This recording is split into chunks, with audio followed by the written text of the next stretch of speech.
Hi, Dawn with Feng Shui by Dawn. How are you today?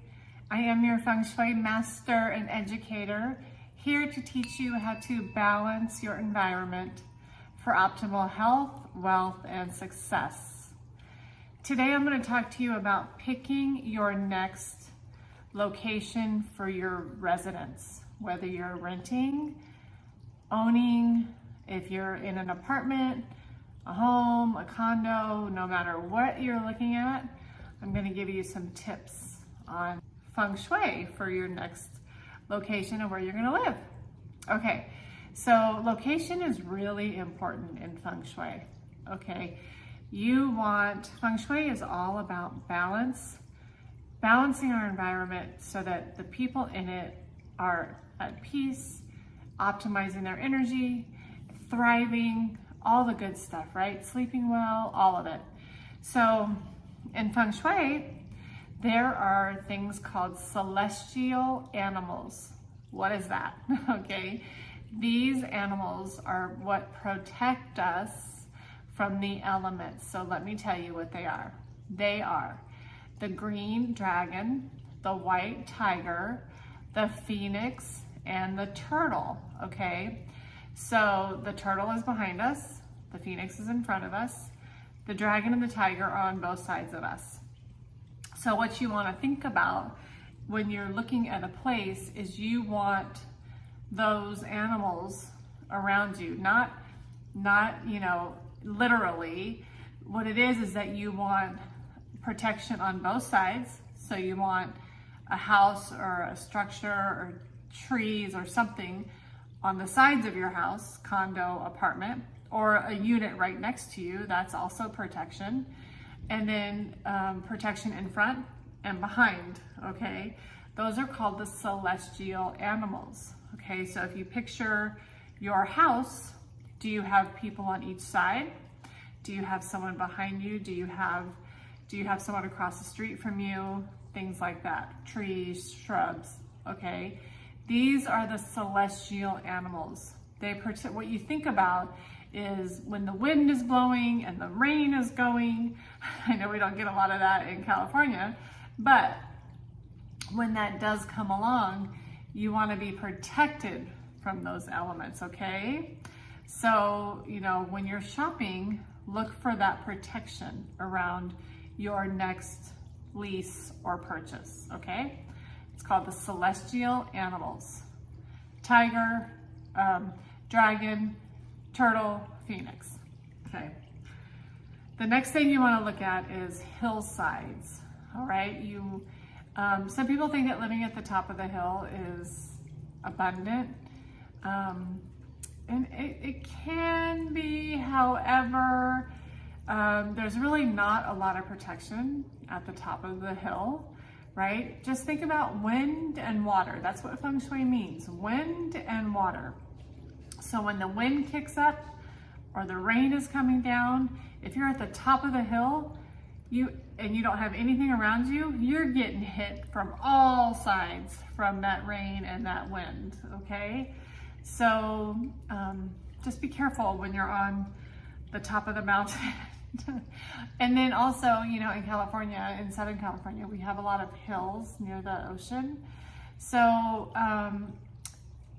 you want to be sure that you don't have a hillside coming at your house or one going away from your house, like a hillside in the backyard coming right to the house, or a hillside in the front yard going away from the house, or one coming up down toward the house.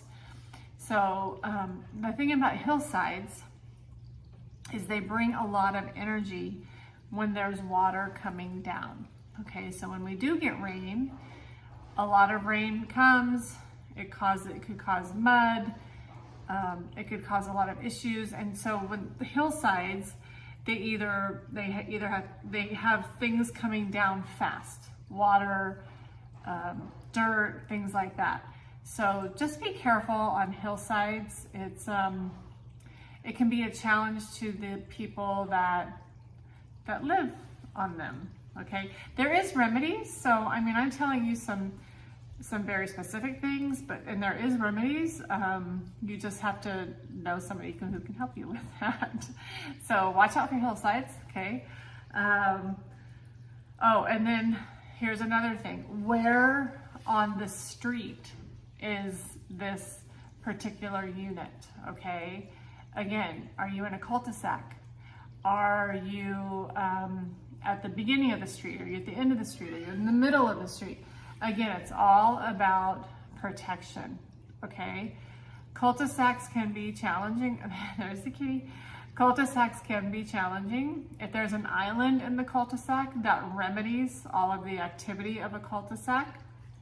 So cul-de-sacs, people tend to be drawn to them because it's such a huge piece of land that typically comes with a house in a cul-de-sac. But you just have to be careful with the feng shui of a cul-de-sac, okay?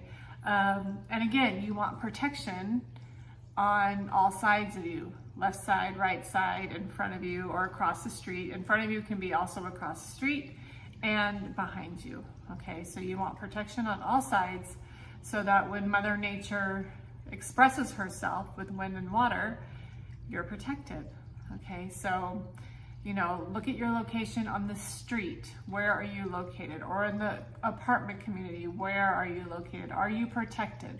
Okay.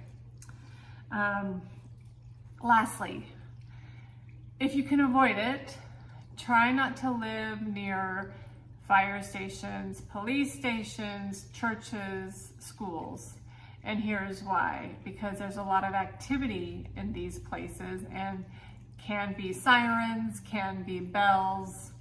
That's not very nourishing to our body. We're supposed to come home and we're supposed to relax and decompress from our day. Or if you work from home, you're supposed to feel energized and flourishing, okay? So the only time that I think this is okay is when it has to do with a church, is if the people that are going to live there are extremely religious. That's when living by a church is more okay than not, okay?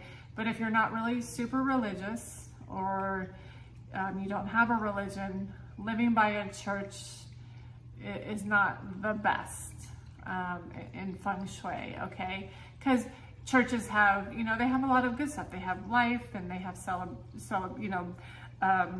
when the baptisms, they have baptisms. They also have funerals, right? They have weddings. So, you know, churches are hit and miss, okay? If you're really extremely religious, living by a church is good, okay?